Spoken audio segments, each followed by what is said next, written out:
Teach all day, you never get a welcome like that. It's fantastic. Wouldn't that be great? You just walk into your room, it's like, Mr. Woo, woo, woo. It's never going to happen. They'll never get my name right. That's why I asked Dave to introduce me just as Kev G, because my name is just impossible to pronounce. But no, I've been teaching for 5 years now, relatively new. I love teaching. I do. I love kids. You know, it took me about 5 job interviews to realise that's not the right answer when they ask you, why do you want the job? I love kids. No, I really do. I love kids. Because it took me 5 job interviews, finally got a job. I just left it out. But like I said, I've been teaching about 5 years now. Relatively new, but there are some things that I do that just make me a classic sort of teacher. So, for example, I invite my friends around for dinner and ask them to line up outside. And then I invite them in and ask them to sit down quietly. Fingers on lips. But it's hard being a teacher, it really is. It's bloody hard. It's hard coming up with a name for your own kids. Because every name that's suggested to you is the name of a kid you can't stand. There's no way you could call your kid that, at all. I never realised how good at sarcasm I was until I became a teacher. I'm pretty good at it now. I had a kid come up to me the other day and said, Sir, I don't think I deserve that 0 you gave me in the test. I said, I agree, but it really was the lowest mark I could give you. It's important to build trust between you and the pupils if you're going to do your job right. I'm the teacher, you're the pupil. Who are they going to believe?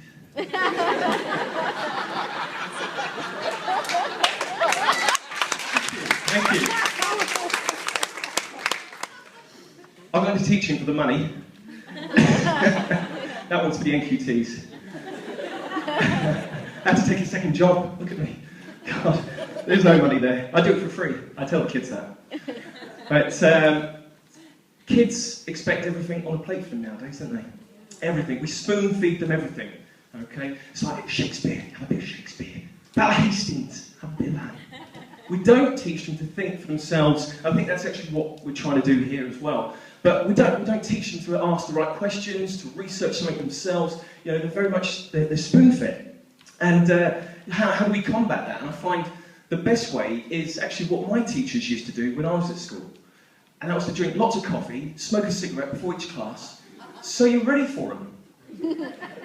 Sir, I don't know how to start.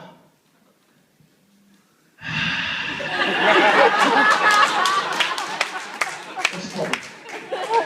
That kid will never ask my help again.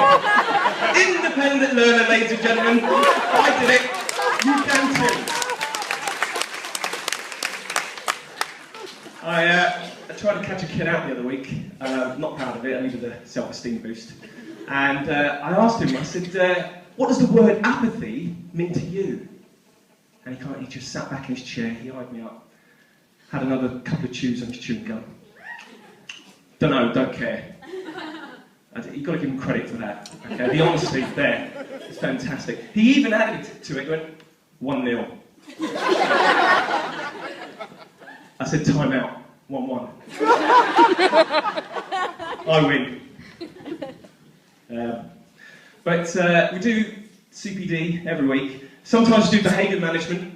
We learn techniques for behaviour management. The best one we've got, the one we love the most, is the 5-4-3-2-1. We love that, okay? Because it works, it does. It absolutely stands for quiet. It's rubbish for comic gigs, but it's brilliant for the kids in school. 5, 4, 3, 2, 1. And you get science, fantastic, okay? We also have behaviour management techniques of our own that we don't get taught. And it's things like how to use your body language and as few words as possible to still get your message across. You! Tie. Shirt. Tuck it, don't roll it. And we actually do the body language. We actually even go one step further and we don't pronounce all the syllables in all of our words either. Excuse me! Thank you!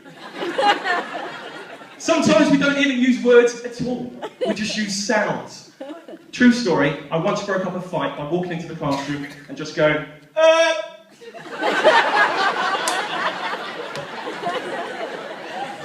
Couple it with, thank you! And it goes, excuse me! Thank you! management in America, whole different story. Actual true fact, you can look this up. Their whiteboards are bulletproof.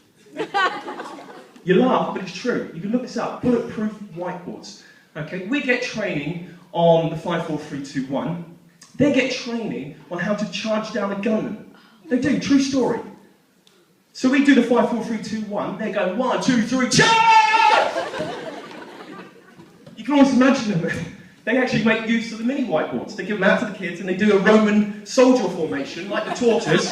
They've got the teacher with the big whiteboard at the top and all the kids around the sides with their little whiteboards. Charge! Oh my God! Oh. I became a dad recently, 20 months ago. Woo! Fantastic. It's brilliant, but it's hard being a dad. You know, as I said, you know, it's hard coming up with a name for your baby, and we struggled. So in the end, we compromised, and we called it Dave. She's lovely. We didn't name her after Dave. Where is he? He's not here. Oh, there he is. We didn't name her after Dave. I'd be very worried, actually, because my wife chose the name, and she's ginger as well. So, Dave. Who knows? I'd be more worried if she said, "Do you want to call it Paul?"